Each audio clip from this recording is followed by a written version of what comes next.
What if I told you that most nutrition advice you've heard is completely wrong? After reading 100 nutrition books, I came across a handful of core truths that appear everywhere. So in this video, I'm going to show you the key principles and how easily you can implement them in your diet. According to statistics, almost every second adult is overweight. Testosterone levels dropped more than 1% per year over the last decades, which is quite alarming. Meanwhile, people living in the blue zones, so where people get more than 100 years old, like Okinawa or Sardinia, remain healthy, fit, and energetic well into their 70s and beyond, even though they drink wine, they eat pasta, and never count calories. So what's going wrong? You may think it's all about eating less and moving more. But what if I told you that our metabolism doesn't work that simple? I discovered the answer to this question in a book which is called Burn from Hermann Ponzer. And in this book, he shows clear studies why exercising more and eating less won't be the solution. A study he mentioned blew my mind.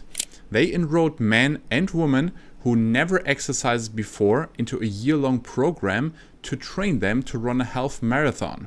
They had their energy expenditure measured before starting the program. In the beginning, they were running 20 minutes per day for 4 days a week. By the end, sessions were 60 minutes long and subjects were running roughly 25 miles per week. They calculated and expected they would burn around 360 calories more per day, resulting in a significant weight loss. While they indeed gained some muscle, their energy expenditure was only about 120 calories higher, which is equivalent to an apple. So imagine, these people came from never exercising before to running 25 miles per week, fit enough to run a half marathon, and their daily energy expenditure was essentially the same. So to be fit and healthy is not just about exercising more and eating less. We need a smarter approach. So let's take a closer look at what people in the blue zones actually eat. Let's start with Sardinia. Their main carbohydrate source is pane carasau. I hope I said it right. Tornado, vitella, tornado. Tornado, vitella, tornado. Vitello tornato. And it's a thin, crispy flatbread. In addition, they enjoy legumes, goat or sheep cheese, olive oil, and plenty of fresh vegetables like tomatoes, Swiss chard, and artichokes. And of course, let's not forget the red wine. In Okinawa, the main carbohydrate source is sweet potatoes, especially the purple variety called beni imo. Their diet also includes tofu, fish, soy products, and goya, a type of bitter melon. On the Nicoya Peninsula in Costa Rica, locals rely on corn tortillas, black beans, rice, pumpkin, and fresh tropical fruit. Notice something interesting? Each region has completely different foods. How is that possible? The answer is simple. A diesel car doesn't run on gasoline, even if it's premium. So put the wrong fuel in and your car sputters, stalls, or breaks down. Similarly, a body adapted for generations to fish, seaweed, and rice won't thrive on pasta, cheese, and bread, and vice versa. Not every healthy food automatically works for your body type. To give an example, I did a glucose tracking with one of my clients, and his glucose levels spiked like crazy when he ate tomatoes. So yes, most books will tell you that tomatoes are healthy, but if your body doesn't tolerate tomatoes, it's not healthy for you. And that's why there's no one-size-fits-all diet, which raises the real question: how do I find out which foods are ideal for my body? You can test this by yourself, and I'll show you exactly how I do it with my clients in just a moment.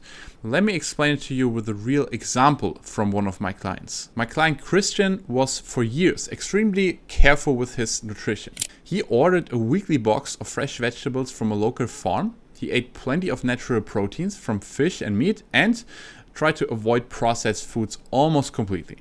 Yet, despite all this effort, he constantly felt tired, drained, and frustrated.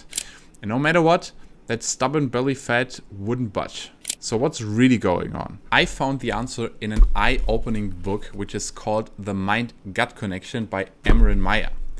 Meyer explains how our digestive system influences our entire body. Recent studies show that your gut affects your metabolism, your mood, and even your decisions through something which is called the gut-brain axis. And your gut is the home of trillions of bacteria, your microbiome. And these bacteria differ dramatically from person to person. In fact, while 99.9% of our DNA is identical, our microbiomes can differ by 80 up to 90%. So that means your microbiome is more unique than your fingerprint. And your unique microbiome determines exactly which foods your body can tolerate and use effectively. So with Christian, I ran a gut microbiome test. And what we found was surprising. Even though he was eating tons of fiber-rich vegetables, his digestive system lacked so-called probiotics, which are like the workers in your gut that actually digest and absorb nutrients. So imagine a factory stacked with raw materials, but there are no workers to turn them into something useful. And that's exactly what was happening inside his gut. So we added probiotic-rich foods to his daily meals. Things like plain natural yogurt, buttermilk or kefir, and sauerkraut. And the results? His digestion improved dramatically, his energy levels were better, and finally he was able to also lose his belly fat. And all without any extra workouts or some kind of restrictive diets. And that's exactly why I collect gut health tests with my clients. If you're interested in these exact tests, please comment below and I'll make a video for you about it. But you can also subscribe to my newsletter where I share my insights from over 7 years of nutritional consulting for CEOs, entrepreneurs, and professional athletes. There's another way you can figure that out, just using a simple notebook or Excel sheet. Whenever you eat something, rate your energy levels around 1 to 2 hours after eating that meal. Rate it at a 1 out of 10. Important, there's no 7. If your energy levels are at an 8 or higher, it's a superfood for you. If you feel like a 6 or lower, this meal or food should probably be avoided. Then paste this information into ChatGPT and let it create you a grocery list with these foods. And in addition to your diet, there's another often overlooked factor that determines your health, hormones, and energy levels.